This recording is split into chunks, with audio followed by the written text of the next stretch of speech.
What's up, folks? This is Matt Barlow from Ashes of Ares. This is Ben from Goat Whore. This is Craig Schmuel from Hate Storm Annihilation. Hey everybody, this is Travis from Visceral Discord. This is Will Smith from Artificial Brain, and you're listening to the Great Metal Debate Podcast.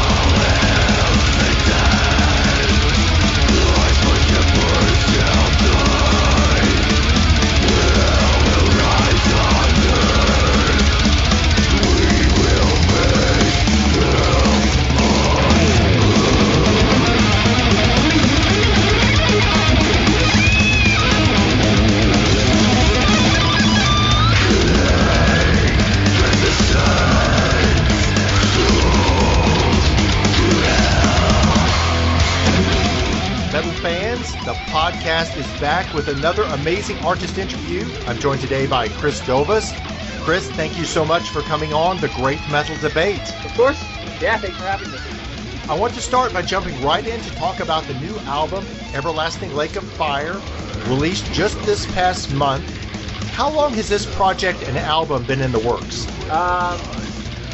So this has been in the works probably for about since 2 years ago, I'd say. I started writing. I started learning guitar actually, and I was like, you know what? I'm gonna make a record and I'm gonna play everything on it. I'm just gonna do that. And yeah, I just kind of started developing a liking and a passion for writing music, and I don't know. I just kind of was just like, yeah, I want to just make a solo record and showcase that I can do guitar, vocals, and also obviously drums, because I'm mainly a drummer. And also I grew up with a thrash and death metal background, very different than what I'm doing in Spires. So I was like, it might be cool to show people that, the other side of what I can do in metal as well. You know what I mean? Like the fast blast beats and the bomb blasts and,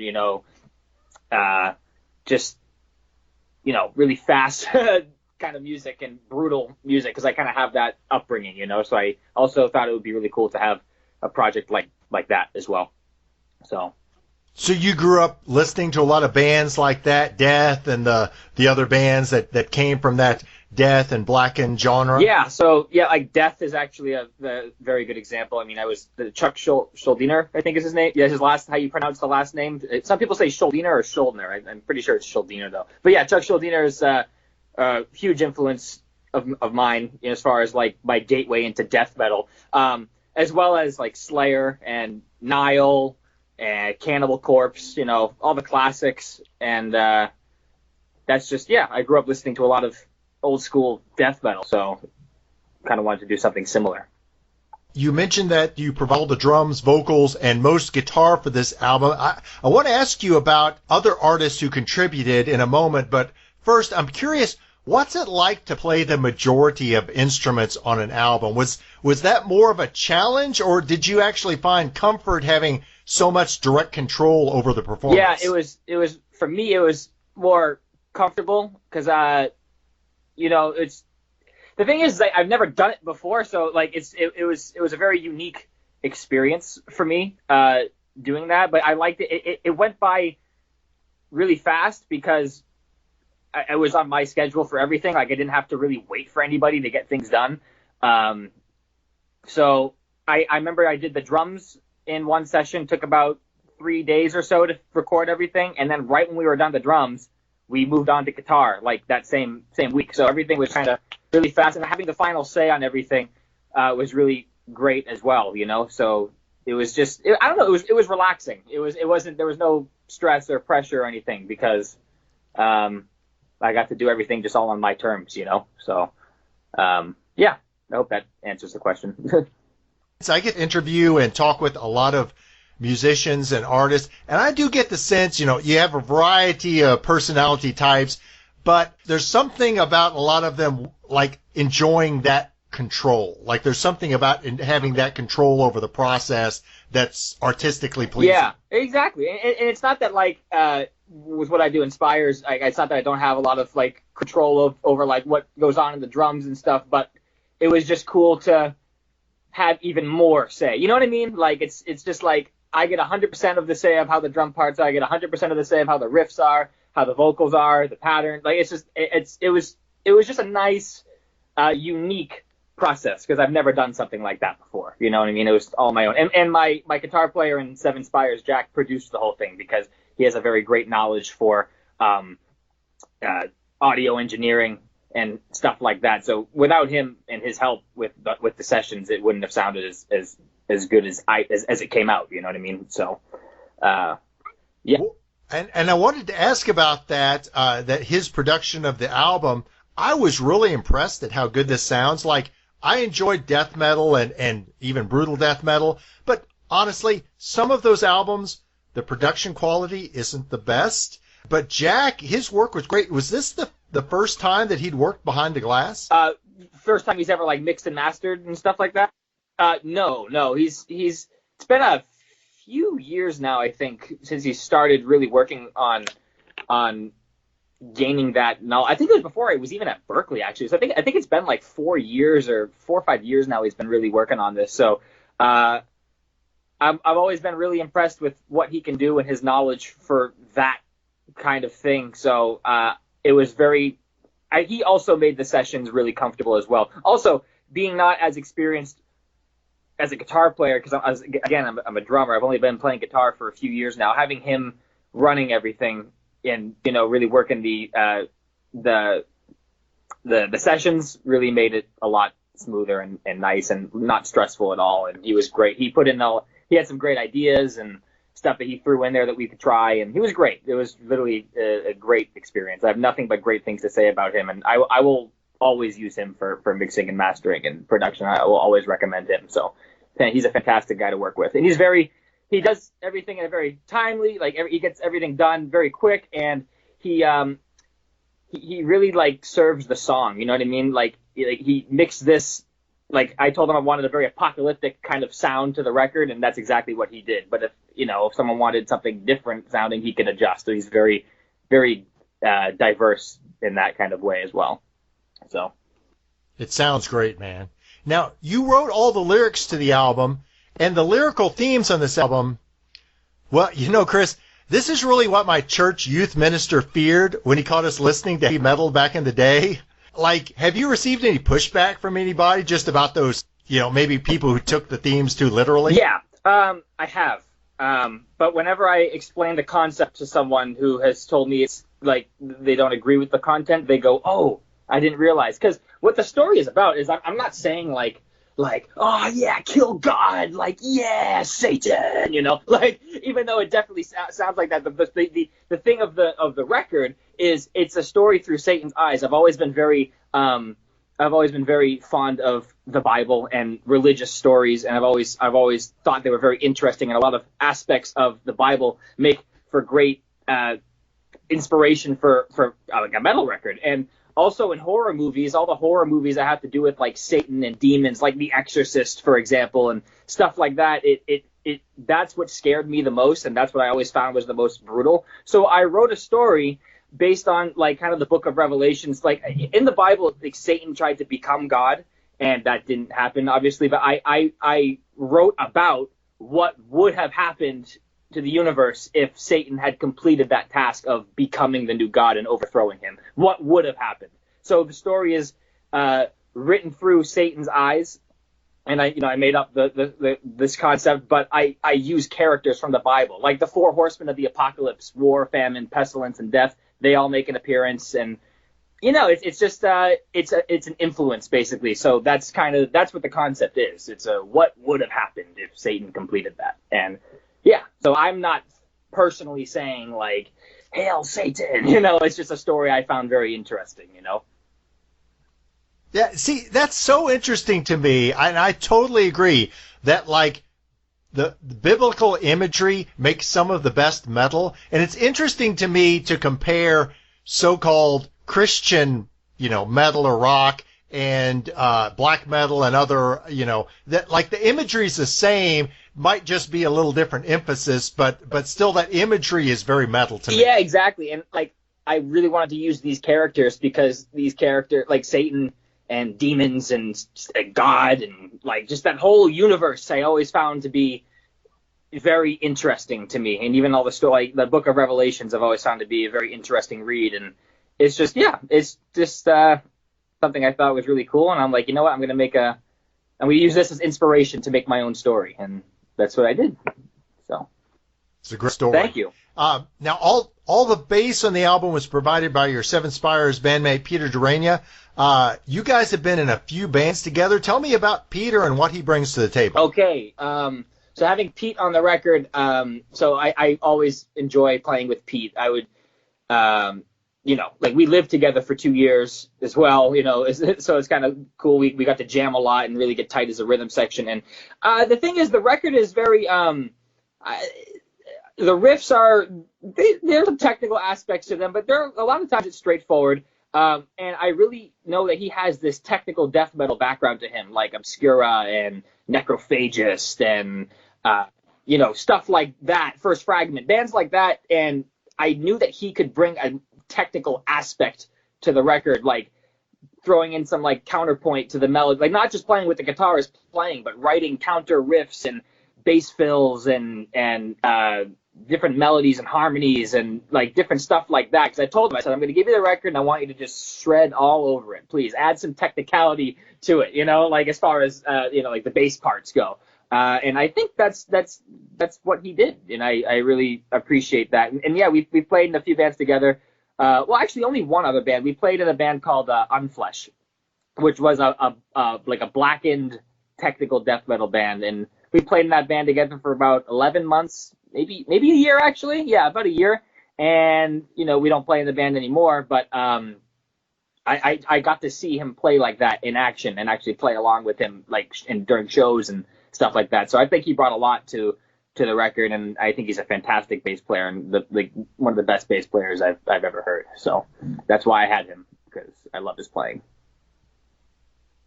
And you also had a few guest soloists, Ryan Beavers and I can't pronounce the other guy's name. Caio Kin. He's a Brazilian. Yeah, how did those guys come to contribute their skills? So actually, the band I mentioned, before, Unflesh, Ryan Beavers is the lead guitarist and singer of that band. So we're all still good friends and everything. So he did some solos on the record because I love his playing, and I was just like, hey man, like we were hanging out, and I was like, mind doing some solos for me? It would be a big help. And I wanted people to do some solos on the record that have been playing guitar as long as I've been like playing drums, if that makes sense, like throw a different also to have a different voice as well, to bring a different voice to the table as well, just for those few the 30 seconds they're soloing or whatever. So I think Ryan did guest solos on Satan's Command, Depths of Hell, and Nailed to a Cross. And Caio, I play with him. We're both session players for Vital Remains, and I play with him in that band. And he actually started recording some solos for me even before we had been we got that gig with Vital. So he has been a friend of mine. He went to Berkeley with me, and a friend of us in Seven Spires. Me, Adrian, Jack, and Peter are all really good friends with him. And he did some solos, and I was really happy with what he did as well. He's a very melodic player, and I really like that about his playing. Yeah, and that's something that's overlooked in this day and age. Adding that melody in with the solos, that's something that your bandmate Jack is very good at, and infusing the melody in the leads. Yes, he's fantastic. I like solos where I can get a hook stuck in my head or something like that. You know what I mean? Yes. Now, the first single for this album was the track Left Hand Path, for which you made a music video. Why did you select that track to initially show off the album? Okay, so that track, I believe, it's the only track that doesn't have any guests on it. I did the solos on that one. I did the drums, I did the vocals, I did the guitar, and then the only other person playing on that song is Pete, because Pete did the bass on every song. So I wanted to use that one for those reasons, and also I felt it had it's a good question. I felt that it had a lot of groove. Like the beginning opens up with a solid groove. You know what I mean? Like like a really headbang kind of like, I think it gets people's attention. And then after that intro, it breaks right into that like 260 BPM blast beats and just, it's just nonstop from there. You know what I mean? I don't know. I really felt that one would get a lot of people's attention. And also it ends with that intro as well, it goes back into that like really like heavy kind of like headbanging kind of moment. And so I also felt maybe people could get that little, hook stuck in their head as well. And maybe I thought it would make a statement basically. So I just wanted to be like, here's this and, check it out. Gives them an idea what to expect. Yeah, like I guess that's the best way to say it. Yeah, like it shows what to expect. I guess. Sorry, I'm stuttering a lot because I'm trying to think of exactly what. You're fine. So, man, obviously the COVID-19 pandemic has thrown a wrench into plans for live music at every single level. I am curious. Was there a scenario in your mind where if the response to Everlasting Lake of Fire took off that you might put together a live band to perform these songs? Do you mind repeating the question one more time? Because the connection just kind of was crackling a little bit on my end. Sorry, man. Can you hear me? I hear you fine. Now I do. Yeah, I'm out here in rural Kentucky, so sometimes I fade out and fade in, so apologize about that. I was just saying that the COVID-19 pandemic has kind of thrown a wrench in plans for live performance at every single level, from the local bar up to, the big stage. I guess I wanted to ask, was there a scenario in your mind where if the response to Everlasting Lake of Fire took off, you put together a live band to perform those songs? Actually, yes. I do have a live band ready to go, and I was actually planning on playing a lot this summer. So like release the record and then actually go out and really promote it, because I was going to be doing this in between the Seven Spires tours. So we had the Seven Spires tour with Insomnium, and then that obviously got canceled, and then now the Summers is coming, and that would be we had no shows at that time, so I was going to kind of really promote this record with the live band, and obviously all this stuff happened, so I'm not able to go out and play shows, and I haven't announced the lineup yet because I was going to drop the record and then a couple weeks later be like live band, and then here's the members of the live band, and then we go and play. But I still haven't announced the live band yet because I don't know when we're gonna be playing shows and stuff, and I kind of want to save that for when we're getting ready to play again, if that makes sense. It does, and sorry to ask about that. That's like the buzzkill question about, because nobody knows. I mean, people have been asking me if I'm going to be playing the stuff live, or if it was just like a studio project or something. And no, I'm definitely planning on doing this live, and I'll be playing guitar and singing for this. So I'll be the front. Yeah. Outstanding. Yeah. Excellent. Veering off into some more personal asides, your professional website, chrisdovas.com, which I would encourage folks to go visit, advertises drum lessons. Is that something you enjoy, teaching other people your craft? Oh, yeah, man. I love it. I love just seeing, when I have a weekly student, I love seeing them progress. And my favorite kind of student is someone who's just like, who practices all the time and is just really willing to learn. And I have a lot of, like almost all my students are like that. So seeing people come in and really like ready to learn and having them come back every week and improving. And then I remember I had a student who started with me a while ago, and he had never played drums before. And then 3 years later, it's kind of like I'm molding him to like the kind of drummer he's becoming. So it's cool to see, like, even, 3 years later, like how this person has improved, and I just, I don't know. I love teaching. I love sharing my passion for the instrument, and I